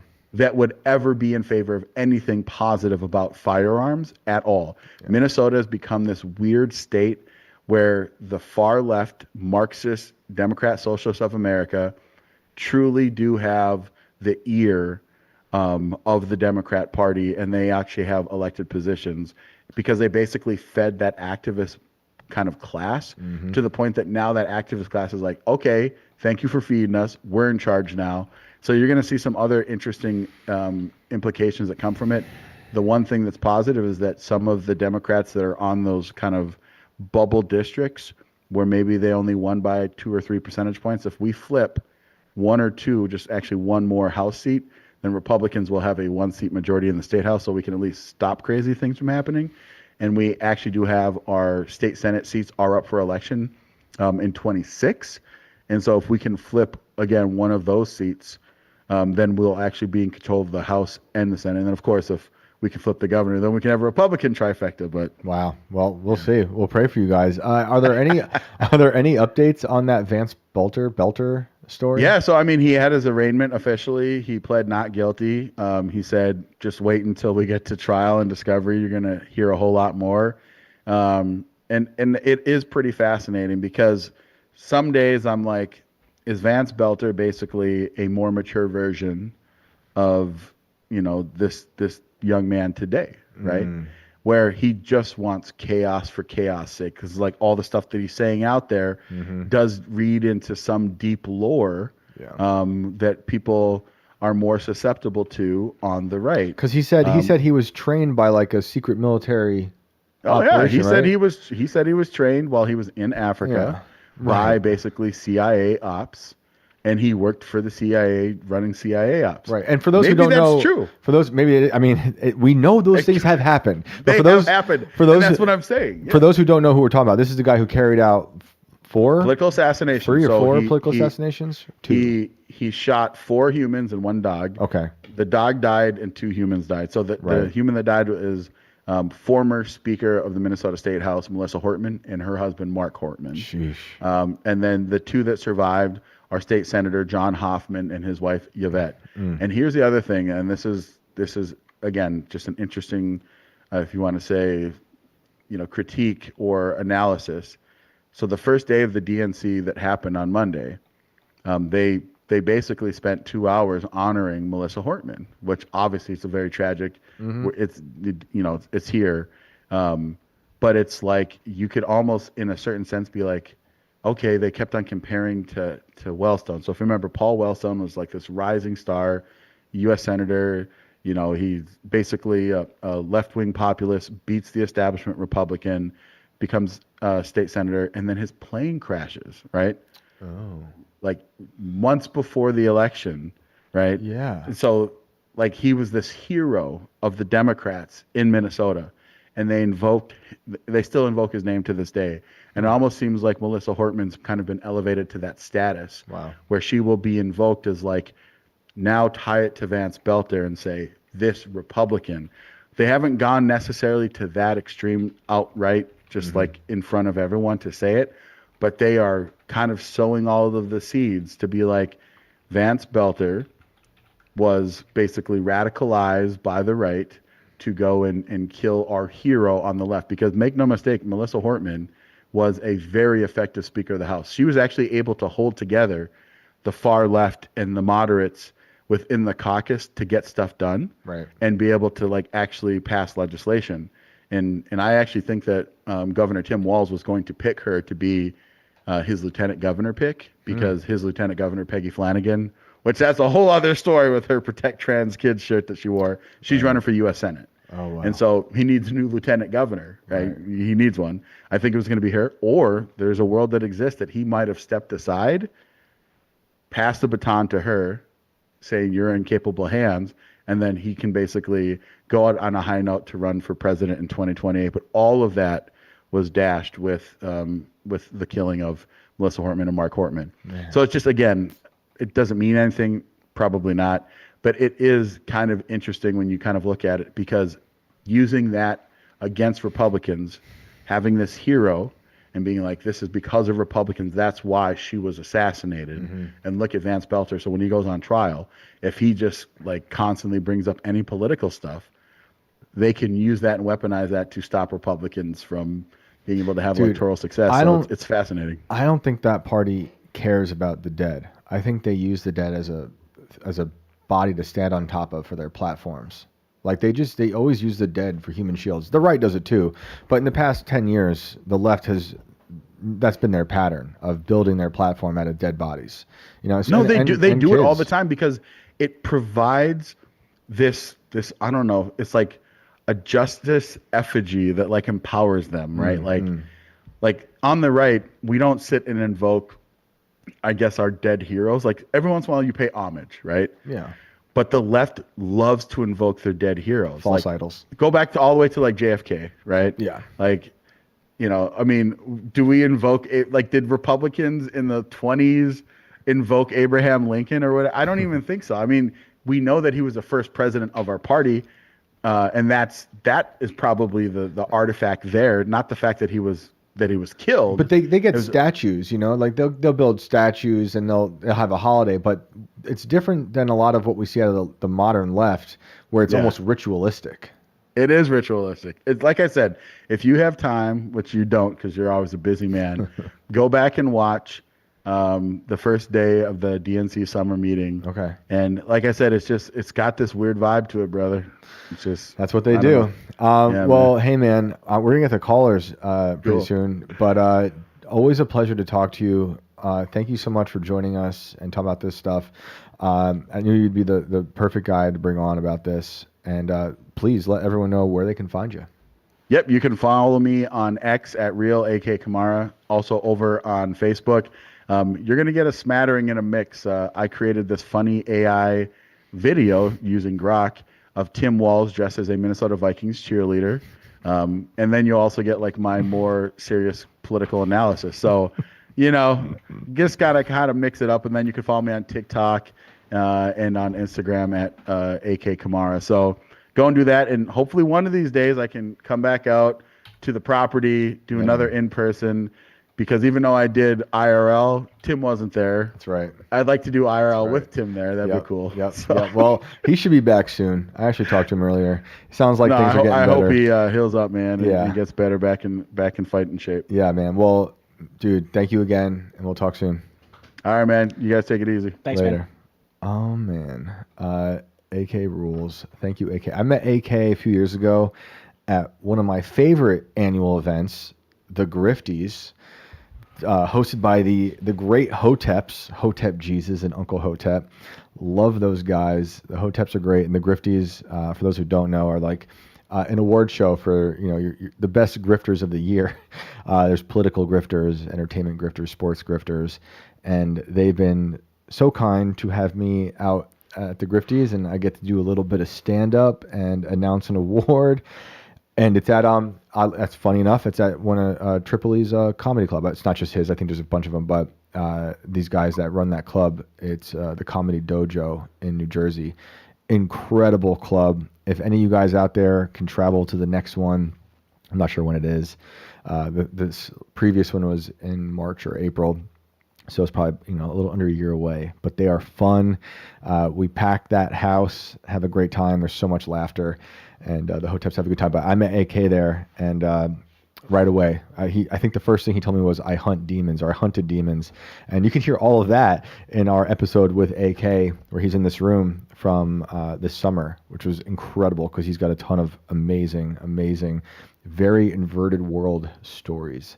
So I know we went we went over, which I tend to do with guests. So sorry to the callers. I don't know if we even have any yet because we took so long. Yeah, we do. But we do. And guys, thank you for tuning in tonight. I haven't had a chance to really look at the chat too much, but hopefully you guys are doing all right out there. And let's get to a caller. All right, I'm gonna bring on Dev. Didn't make it to Dev last night. Dev, what's up? You're on the show. Yo, what's going on, guys? What up? Not a whole lot. How are you guys doing? We're good, man. Hanging out. Good. Okay, so, I got this idea. So, if we were actually living in a simulation, what could be like some examples that you could give that might get us to an idea that we could maybe possibly believe that we were there in a simulation? So I just want to say I don't believe in the computer simulation theory, but Sure. let's try to think of some ideas. Yes. Some people will think of, like, you see stuff online of people posting pictures of what they think or videos of what they think are glitches in the simulation. Sure. Something weird in the sky, but it could just be an optical illusion. We talked about one last week about one of our callers seeing the plane kind of suspended in the sky. Now, is that a plane that just has some technology we don't know about that can hover like that? Is it an optical illusion? Or is it or other people will be like, that's a glitch, because they're thinking of this world as being comprised of zeros and ones. So everyone's like, people who subscribe to that belief are looking for things that will confirm that bias of a simulation. Other people might look at just strange coincidences, things that are just too on the nose, weird ones, like it could be names involved with things. Like it seems like a name that was created. The one I always bring up is like an Anthony Weiner, who sent dick pics. For sure. Just it's just so like crazy to be true. Right, like when you're watching a cartoon and they have a name, like the Flintstones, of course, I don't think that's the case. I think there's something else happening with all that. But there are certainly people who believe that, and the people who believe that typically are really only basing that on the fact, I don't think that they have real evidence around them. And I'm just speaking for the ones who've written about this theory that I know about, like a Nick Bostrom. I believe he's a guy who, if not popularized, created this idea of the simulation theory, where their evidence is basically looking at the world today and only seeing that within the last 50 years, something like a video game has enhanced so much, it's progressed so much over 50 years that you can only imagine in 100 years, 150 years, if there's no stop to that progress in technology, that there will be a time that you could create a simulation so similar to this life that it's almost indistinguishable. So with that in mind, with that in mind, they're thinking, what are the odds that we are already in that world? We're already in that future, but we're inside of a simulation that someone made. And so they don't, there's really nothing. I don't think some of those people are looking around saying, this and that. Like, we see something that makes them think of it other than just the technology in the video games or computers and whatnot. So that's what they think, and my ideas about the simulation theory, if you've heard it before, my apologies, is that we live in the real world in the Nick Bostrom would call base reality, right? You got it. Yeah. And like, I think we have that, but what's the simulation about it is that everyone is buying into their own point of view based on the diet they have, the media. making their own universe. Right. Kind of Through their perception, perception. through the Yeah, way yeah. they bend their reality through their social media feed. Correct. And Correct. one little example of that would be looking at the shooter earlier that we're talking about, and how everyone who is, if you're a hyper partisan, you're going to hyper focus on the MAGA part of the killing. Outside, for not, of course, put the children, the children there. Everyone hopefully is talking about the dead and grieving that, but like then it becomes a narrative, and then everyone's looking at it through their own lens. So it's the MAGA thing, it's the Yes. Israel thing, it's you name it, Waco, Right. all those things, and they become these like landmines that go Yeah, off dude. into people's brains that subscribe to certain sort of worldviews, Mhm. and that's kind of like one example of how I see the simulation. I think Yeah, I think it can be shattered. Yeah, my brain used to do that all the time. Like all these different conspiracy theories, I would like attach myself to, because like I would think that like something something of it might be a little bit true, but like it would just like make me like really like attached to it. But kind of what I was like uh, kind of speaking toward is like, okay, so like quantum mechanics is kind of like telling us that like um, that like how we were just talking about, each one of us has our own universe, kind of in my perspective at the moment, and like this is a really dumbed down view of it, but like we are all like part of a multiverse, that all of our perceptions make up a whole, like the whole thing.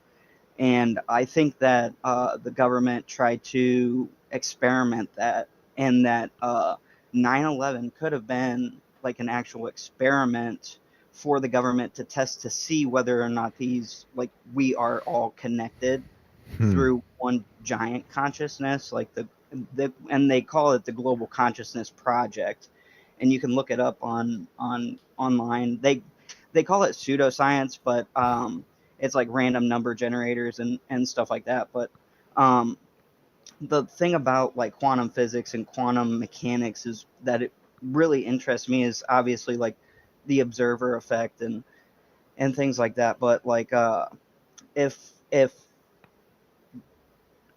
what we're seeing, like if the multiverse is real, and what is it called, the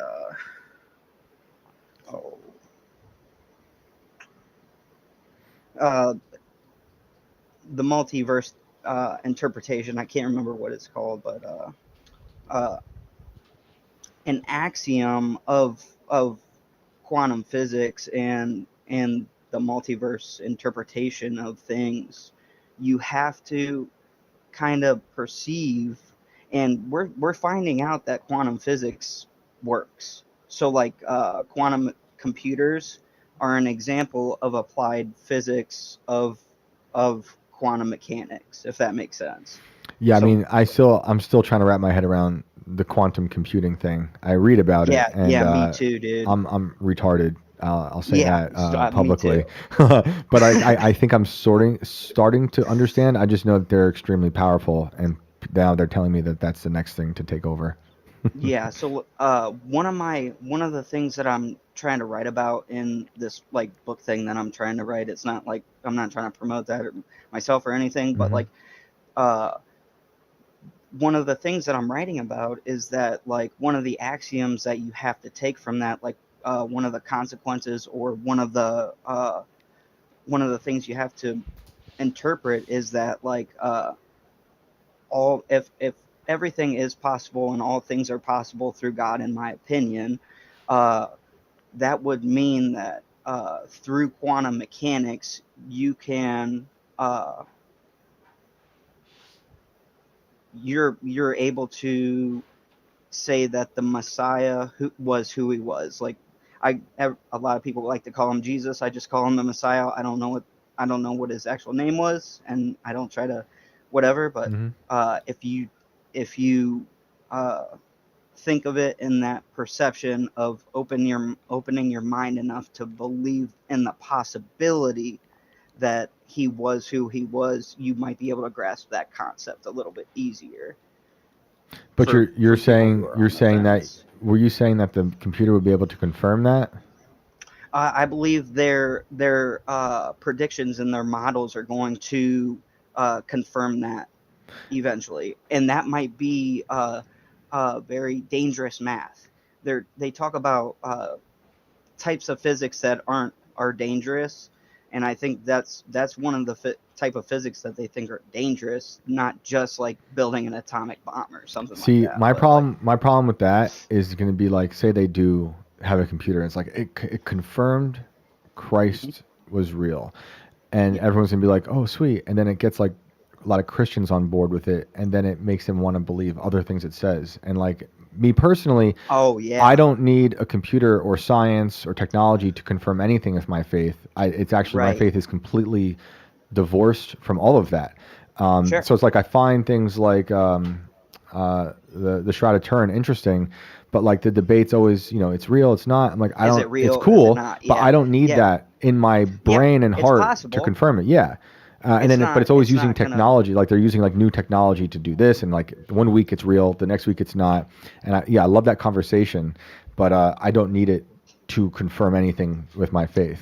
Oh, for sure, and that's like you should have faith by um oh belief alone, not by like someone else like Yeah, I don't need the explaining to material. you in mechanical terms of how it's possible or Yeah, whatever, you and know. I just real quick want to go back to what you were saying about like 9/11 and this kind of like Mm-hmm. experience thing. I that's kind of how I view all of war. Like I think they use war as a petri Yes, dish for humanity, and they make money off of it, and they experiment on us, and they design new technologies, and they it's a bring it ritual. home. It is a fear ritual, 100%. All of it. Yeah. You can think of all the theories aside on all the wars and all the 9/11. And I Mm-hmm. I have lots of theories on 9/11, but put all of them aside, they do become, whatever happened, they do become a fear ritual, and they do become a way of containing dissent and eroding our freedoms. And then they build new things to control us, like the Patriot Act or Yep. Palantir. In the name of national security. Yep, and that means nothing for our security. It's just the people who Nope. are building those things. It's their security. Right. So they always do that thing. It's Waco, it's Oklahoma City, 9/11. You name the situation, and or more hyper localized ones like what's going on today. They always try to turn it into something. It's like we can't just grieve. You can't just mourn this horrible tragedy. Someone is always going to turn it into something that they can use against the public, and it's a nightmare. Most definitely, man. That's all I wanted Awesome, to man. add Well, into the conversation tonight. I sweet. just Appreciate hope it, dude. that you guys have a great night. Thank you. Same to you. Appreciate the call. Thank you. Have a good one. You too. All right. Simulations. Simulation actually came up in the manifesto, I think directly. I forget if I actually have it. Let me see here. Yeah, I'm going to read. This is a translation, so it's not exact. But I'll read some of it because this is kind of what we were just talking about from the shooter. He said, sometimes I think that maybe I'm just a program created by someone or something. What if I'm not a real person at all, but only an illusion, some kind of artificial intelligence? Maybe my thoughts are not even mine, but inserted from the outside. I want to come back to that. I try to resist this idea, but then I see signs everywhere. Sometimes I think that all the people around me are not real, but only actors or figures in a simulation. Now, back to where was it? That these thoughts are not even his, that they are inserted from the outside. That is literally MK Ultra, And again, this person, if they did do all that writing, because not even that's confirmed. It's not. So we can ascribe it to him, but we don't know for sure if it was him who wrote it. But if it was him who wrote all those things, he had a pretty good sense of the internet and memes and Reddit. So even these words could be an attempt at trying to accelerate something, in my brain. Not obviously not me personally, but in like people like us who think about these things, think about MK Ultra, who think about the government has been testing on trying to insert a false God voice into your brain. We've had reports throughout the ages of people hearing voices, like I talked about the main mass shooter from 2 summers ago. That is a thing that people talk about. So maybe that's possible, or maybe he's just referencing things that the internet talks about in his crusade for accelerationism. But let's get to another caller. It's somehow 11:30 already, almost. My goodness. Wild. All right. We're going to go to. I got one more person in here that we weren't able to get to tonight, Cool. last night. So let's bring them on. This is High Seas Drifter. And we got you on the show, but you're muted. Can you unmute your mic and say what is up? Hey, good evening, guys. Can you hear me? Yeah, we got you now. How you doing? Good about yourselves. Pretty Hanging good. out, man. What's going on tonight? Oh man, just hanging out in Louisiana. And, remembered a few years ago in this same area where I was introduced to voodoo. I don't know if you've ever experienced any kind of voodoo, but it's real big in South Louisiana. I've been to South Louisiana. I have not experienced voodoo. I don't think I have. I hope not. The closest I've gotten is a tiny little voodoo doll that I bought at the airport while I was down there. And he's been on my backpack for about 10 years. Uh-oh. Maybe That's he's the about as reason close why I as you have want bad to be, I luck. can promise. But I love Louisiana. Oh, I do too. I'm from Texas, and in Louisiana for work all the time, just like right now. But years ago, by the way, the voodoo folks, they still steal from the graveyards. It's still a big thing. Yeah. It's not reported on much, but it happens all the time. Bodies? Bodies go. Or relics? Body Both. parts. Yeah. Great. Yeah. Great. That's actually an old American tradition. The first body snatchers that not the first, but one of the early body snatchers were the people trying to figure out how what human anatomy was, because they weren't allowed to do autopsies. I think it was Paul Revere's son or grandson who was one of those physicians procuring dead bodies. Yep. And there were people that were stealing them, killing them, stealing them, selling the organs direct, and then dumping the bodies afterwards because they were freshly harvested. So a lot of these medical people wanted to get their hands on them. So yeah, we all know Dr. Fauci, right? So exactly. So sorry to interrupt. I just had to throw it out there. no, it's cool, man. What were you saying? No, years ago, man, we were down here in South Louisiana doing some hunting and fishing, between the work. Mm-hmm. And middle of the night, we'd all been drinking. I won't lie about that. We'd been drinking, but there was this crashing coming through the woods near the shoreline, and I went to look, and I got tackled by my buddy, big dude. And he's from down here, right? So, and he's like, "Don't look." I didn't look, but the dude had his eyes stitched shut, his mouth stitched shut, and he goes, and he just kept walking. Dude just kept walking, right? My buddy's like, "Man, that's voodoo, man." He goes, "Don't get in the way." He goes, "If you get in the way of something like that, you go right with him." Whoa. One of the creepiest things I ever seen in my life. And this is like a physical person, a real thing. Yeah, this was a real crashing through the brush. Apparently, the priestess and priests down here for the voodoo folks, they use I guess what we call zombies, right? There's a whole ritual about stuff that goes in its mouth, and they sew the mouth shut and sew the eyeballs shut, and basically it's on its way for somebody else. What do you Probably mean? not going to be a good night for them. What do you mean on his way to somebody else? Do you know? Usually if you raise somebody in that fashion, my understanding at least is they raise a dead body to go take out somebody else. Like you're saying it was a dead person who had been resurrected? No, yeah, this was not a live person. It stank like hell. Really? And could you make out like what its flesh looked like? It was a black dude, but he was almost white. And he was it decomposing? I wouldn't say decomposing, but I would say something was way off. Like I said, he was almost white. And able to walk with no sight. He's just walking a straight line. Like whatever's in front, don't be in the way. Dang. Have you heard of things like that before?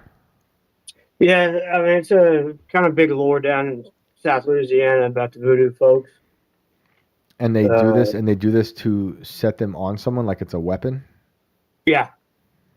like a vendetta type deal. You could pay a priestess, like let's say somebody wronged your family. Let's just go with the most extreme case. Somebody killed your family member. Mm-hmm. You could go get a voodoo priestess and have her put a hex and weaponize. They have an entire ritual on how they do it, and it involves sewing the eyes shut, sewing the mouth shut. I'm not an expert on it by any stretch Right. of the imagination, man. So it was crashing through the woods. Your friend said, "Don't look," and you saw it walk. It just walked on by. They just walked off. When He just kept walking. I mean, nothing in front of him was even slowing him down. And I can tell you that mud and that surf right there, you sink 2 feet instantly. Hmm. They just kept walking. I mean, like anybody else in their mind would be winded.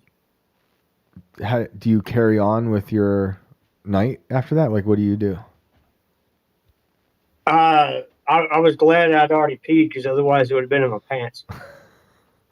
Yeah, that's horrific. Had your friend seemed to know about that already? Oh yeah, he knew all about it. He's from there, and he's like heard these stories. Yeah, he's actually from the west, from New Orleans. Mm-hmm. Interesting. Well, that's a crazy image. That is a story I've not heard before. I know a little bit about voodoo, and I feel like I've heard about the zombie stuff, but never really heard a witness story or anything like that. So appreciate you calling and sharing it, man. Yeah, I appreciate you letting me talk about it, man. Enjoy your show. Thank you. Thank you very much. Have Thanks, a good man. night. That is a crazy image of a zombie walking by. I have to look at, I'm didn't still not tour- entirely convinced that person just wasn't homeless because I've seen I'm gonna look up this. I've seen a lot of homeless people in New Orleans, especially that fit that description. So Let's see. who knows? Yeah, And they who don't knows? they don't necessarily smell too pleasant either. So Yeah. not We to mention used to- half of them are piss drunk since you can drink on the streets out there. Yep. Like it's legal to walk around with a tall boy open. So Yeah, we but- were down there for a tour in like 2003, 2004. It was amazing. We 311 played- used to have their 311 days down there. Oh, that's cool. And then In New Orleans? Yeah, Oh, and then sick. it's actually that was where the holiday was originally had happened. The mayor had given them like the key to the city or some shit like way back in the day. So they started throwing concerts there. Oh, that's cool. So we used to go there every like couple years on the evens. I think we used to do every 2 years we would go down there and go, 10, 14,000 311 fans from all over would flock to New Orleans. Wow. And then one of their crew members actually, super good dude that I know. I'm not going to use his name, but he was actually jumped down there. I want to say like 2012, 2010, one of the last times we were down there. And the guys basically just said, all right, fuck this. We're not coming here anymore. We're going to start doing these shows. So they moved all that stuff out to Vegas.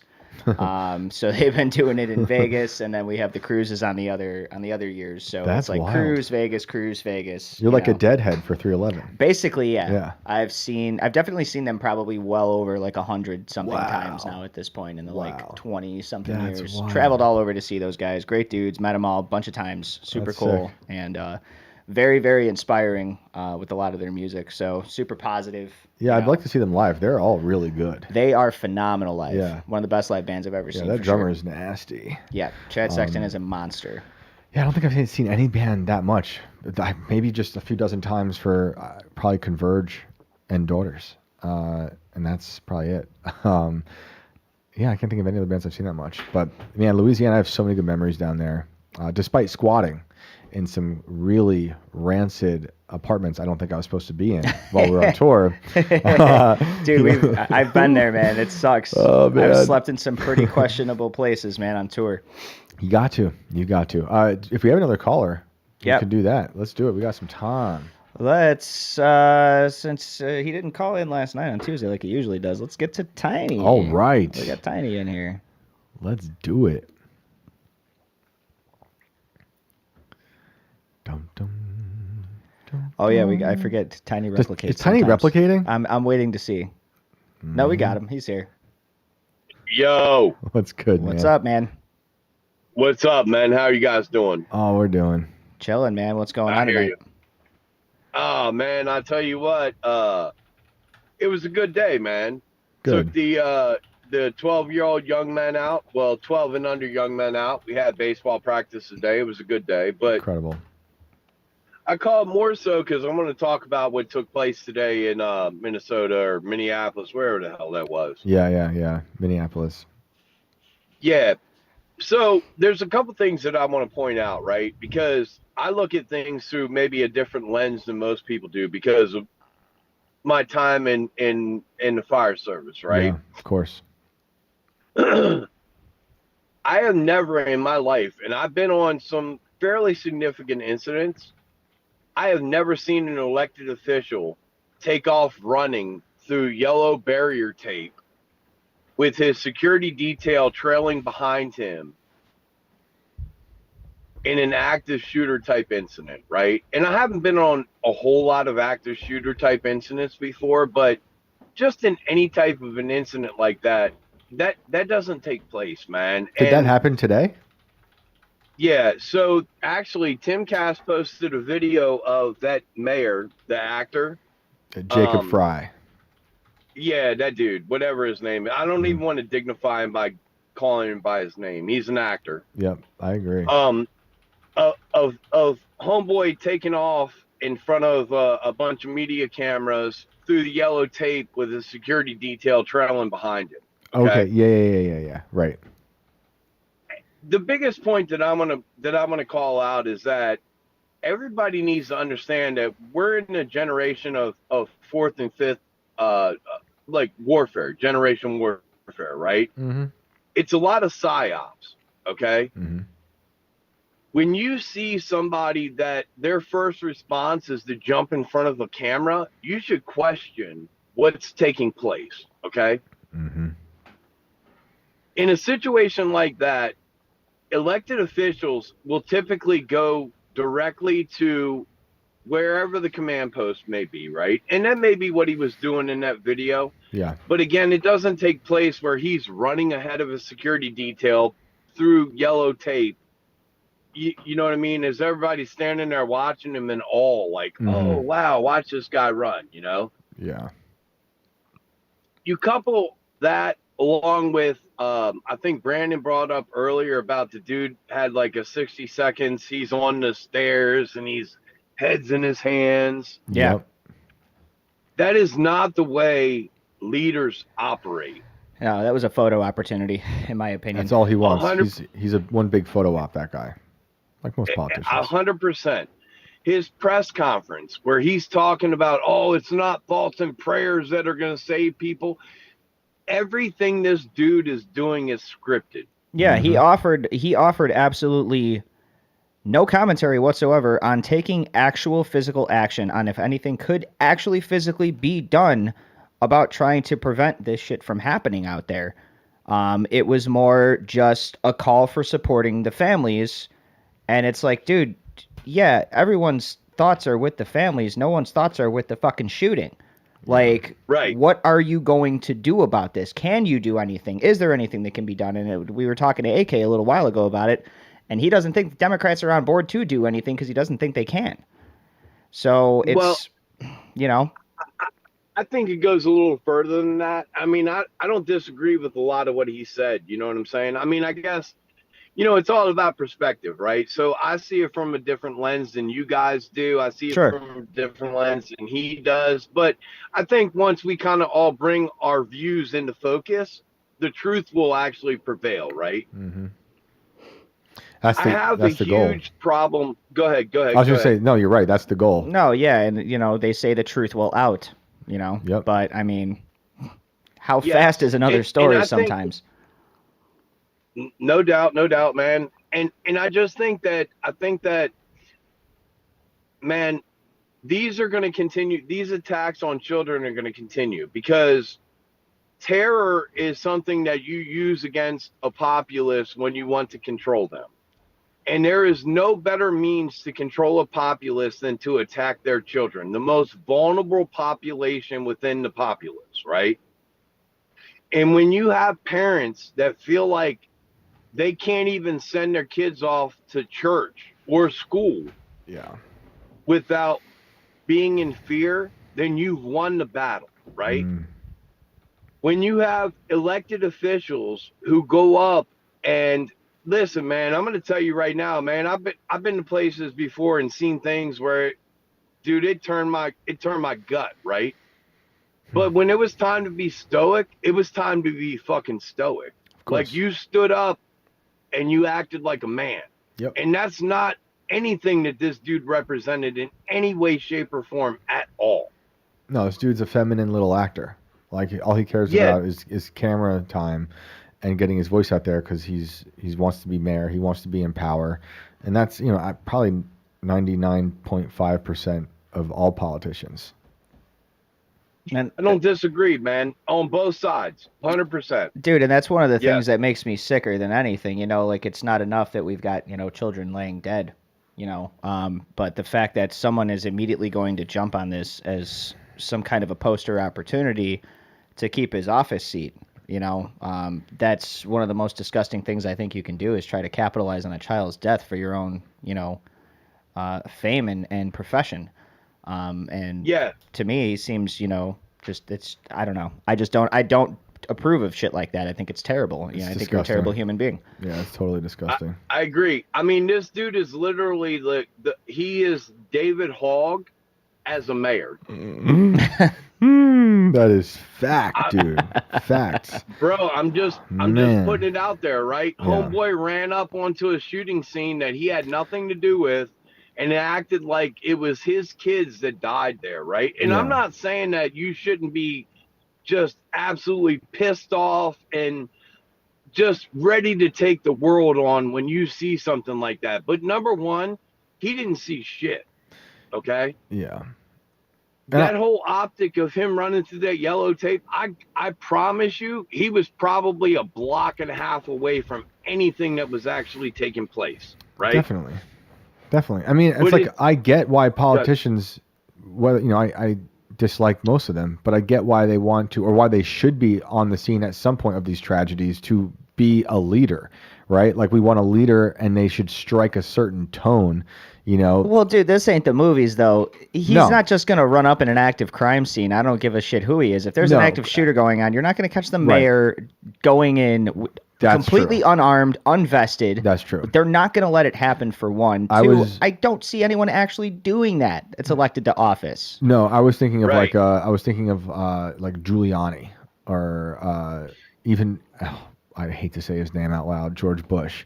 I'm not a fan, but like, I was in New York and he showed up to 9/11, and as a little kid, and I was looking at like, oh wow, this feels good. We have a leader. But obviously, now I look back and I know he's a ghoul. But so it's basically the same thing. But they have this need to do it. We should have leaders who want to lead and be stoic, and show up and be that strong vision, that image in front of these things, because that's what partly part of their job, to be a leader. But they're mostly, unfortunately, all parasitic, and like what you're talking about, Tiny, with this guy showing up and running through the tape, it's parasitic. He wants to make sure the people see that he cares, but he can't even fake it, really, because once he starts talking, he's just contradicting everything. He's already saying things that are against, like, the idea of prayer, and then saying we should protect trans kids, which, one, I don't believe in trans kids, and two, it's like, maybe chill for a minute. Let's think of the Christians who were attacked today and the dead kids. Yep. Man, I can't say it any better than what you just did, bro. Like, straight up, man. And I guess I'll wrap up, man, so we can get somebody else on here that's fabulous. Let's go ahead and just say this, man. We need to reopen insane asylums. Okay. Oh yeah, 100%. I was established in 1980. And unfortunately, in my lifetime, I saw the closing. And I was a child when it took place. But I've seen the unraveling of society since 1980, Wow. when Reagan, and it might have even been Carter that started it, started closing these insane asylums, man. What a crazy idea. I mean, do you remember at the beginning of COVID in my city, and maybe in where you were, Brandon, they opened the prisons. They just let people out because of COVID. It was insane. Yep. Which, and while we're on the talk of prison, I mean, sure, there's a percentage of these people that we think could be helped through counseling and stuff, but are people ever really helped that are that far gone?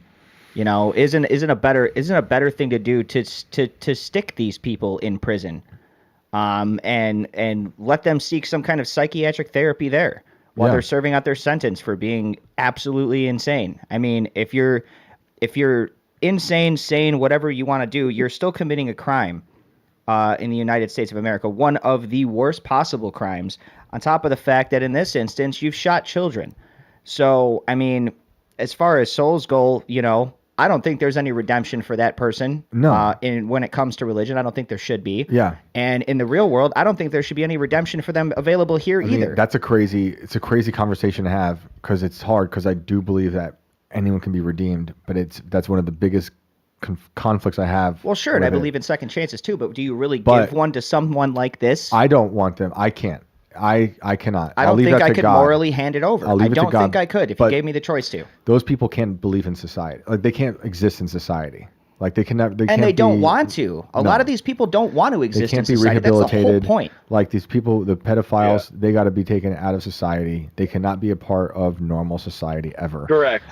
There's Yes. no rehabilitating them. The psychopaths that are bloodthirsty, there's no rehabilitating them. But like, there are insane people who have claimed to come to Christ, for example, in prison, like a Ted Bundy, or who was the guy who ate people? Dahmer? Dahmer. Like they claim, Yeah, you know, Dahmer, and then, yeah. you know, they claim to have come to Christ, and that's a really hard thing to want to. And so did Except- Charles Manson. Well, Manson, yeah, Manson was different. He was more preaching that to people, but Yeah. I mean, you know, look at Sadie. She But- thought in the eyes of God she was doing something that was generating love. How, like she But even they said. were at least doing it on their own in prison, away from society, and then God gets to decide if that was real or not.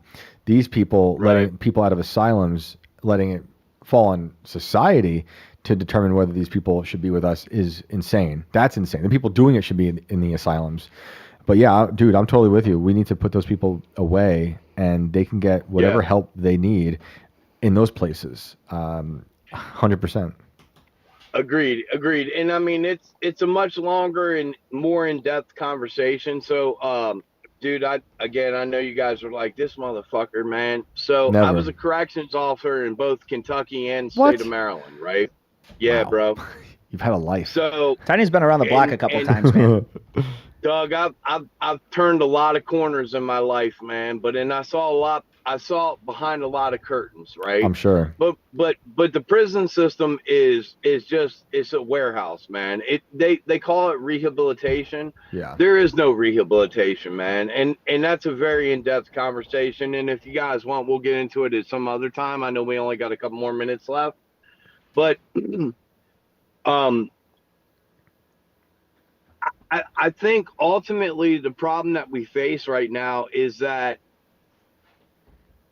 we're in a conundrum where, as a Christian man, I want to say that everybody is redeemable, right? Mm-hmm. And I'm very early on in my faith, okay? And so, Brandon, I side with you in many ways on many things, okay? Mhm.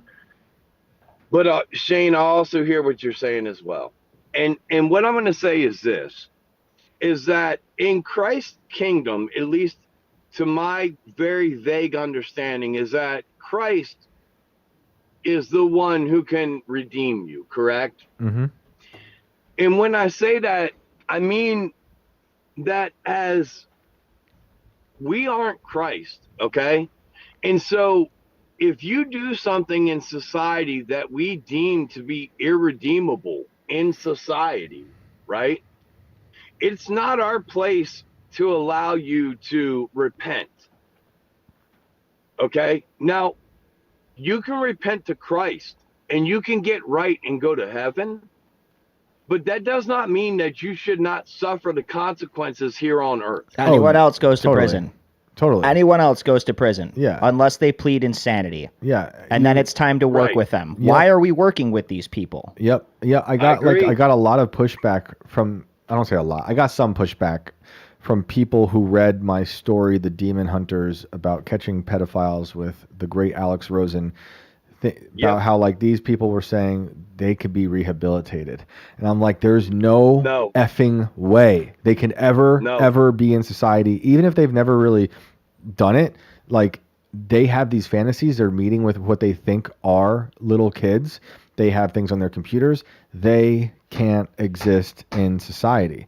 So I'm sorry that you feel that way, but yeah, they can go behind the bars and feel a certain way, and that's up to God. But we can make that decision here to be like, no. Yes, and I'm going to tell you right now, I'm going to try to refrain and make sure you guys don't get smacked on YouTube. Those individuals, even when they are in the penitentiary, still offend in a manner that offends me. Okay, I'm criminally maybe not so. Okay, but what I'm talking about is that I have personally gone through the cells of sex offenders who will cut pictures of children out of magazines. Ugh, dude. Okay? These are not people that are redeemable. There is no rehabilitation for somebody that hurts a child or an elderly person either, quite honestly. Yeah. Murderers, man, I've walked among some wild cats in my life, right? And there's some dudes that have put bodies in the ground who I actually call friends. Okay? But there's a level to everything, you know what I mean? And you hurt kids and you hurt the elderly, man, and especially in a sexual way, nah, bro. No, it's done. There's no redemption in my eyes. Yep. So I agree, man. Well, it sounds like we have more to talk about on another day, dude. Definitely. Absolutely. Always a pleasure to hear from you. Always appreciate your insights, and hope you have a good night, brother. Yeah, man. You guys have a great night. Amazing show. Thanks for everything you guys are doing, man. Thank you. Thank you so much. Thanks, dude. Daddy. We'll see you, man. I see a super chat here from one Raymond G. Stanley Jr. Thank you, Raymond. He said, "Nice super chats. Let's go, lizard people." So I'm assuming, Raymond, that you now have been radicalized into believing in lizard people because they are walking amongst us. They run for office every year. But good to hear from you, Raymond. Man, that flew by. That was a crazy episode. Have I forgotten anything? Is anything on your mind you want to? There's more than we've got time for, unfortunately. Yeah. I'm, like a lot of other people out there, I'm sure I'm just pissed off because we see this so much now. You know, even if it's spanned out between months and years of time, we've seen enough of it to know that this shit needs to stop at some point. And you know, there's got to be a way to start preventing stuff like this. You know, and I know we've looked at the possibility of drones being deployed in schools in the last couple of weeks to combat shit like this, and weighing the pros and cons of whether we think that that's a good idea or not. Right. How far are we willing to go to protect our children in school, to protect people? I think we need well-trained in religious institutions, even. You know, we've seen attacks at mosques and things like that are back, you know, anti-Islamic hate, things like that, on people that have otherwise we know to be good, you know, human beings. Yeah, I think we need well-trained human beings to protect human beings. I get the robot thing, and they're going to try to sell that for sure. But do we think that these answers lie solely on the Second Amendment? And yeah, a lot of answers should come from people's the right Second Amendment. to arm, people's right to defend. Hey, speaking of Every Time I Die, one of my favorite lines of all time from Last Night in Town. Paranoia is the disease of the unarmed. Love that sentence. It's so good. And it's like, we need more people to be responsible gun owners and living in society. It's like West Virginia is so amazing. One of the many reasons, because it's constitutional carry. Everyone in church has a gun. And that's how it should be. You know, I go to the supermarket, there's guns everywhere, and you can see them. Yeah. You know, and that keeps people in check. Obviously, there's going to be psychopaths who are going to try something or just want to die that way, right? That's their way of getting suicided. But we need to embrace the Second Amendment and making good people stand up and do the right thing and put people in front of these places like schools and churches, unfortunately. Yep. And I think people embedded is the key. This, unfortunately, we can kind of tell as a society is not something that's going to stop, likely ever, which is the sad reality of this. This is going to keep happening, unfortunately, as long as there are people out there willing to do it. And we need to respond in kind with people that are out there and are willing to defend in situations like this, that are going to give these kids a second chance at a life that is being taken away from them by these fucking psychopaths. And I hope that we do see a brighter day where this shit stops, or at the very least gets cut way down from happening. Like I hope that we can find some kind of preventative measures in every state in this country, not just a few. And work together, and see this as a common ground that we need to unite under and do something about.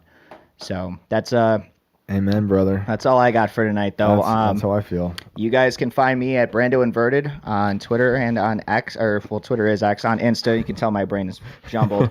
Thank you guys for hanging out. Thanks to everybody on Rumble for hanging out. Thanks to all our chatters, super chats, all that good stuff. And especially our callers and of course our guest, AK Kamara. Thanks for coming on, man. Always a pleasure to talk to you. We will see you for our 100th episode later today. Oh, yeah. As it is now the day for that, officially. So stay weird until then. And Shane, get us out of here. Yeah, thank you so much to AK for calling in. Great to have you on. And thank you to all the callers. Thank you guys in the chat. I am sorry I didn't get to look at it too much today. We were... my brain was elsewhere, but I'm going to look at it later, and just thank you guys so much for spending this time with us tonight. And please do say a prayer for everyone in Minneapolis and those families that are affected, and just hope that, God can help them carry them through all this grief. So we'll see you guys later today. That's crazy. For our 100th episode. Thanks. Have a good night.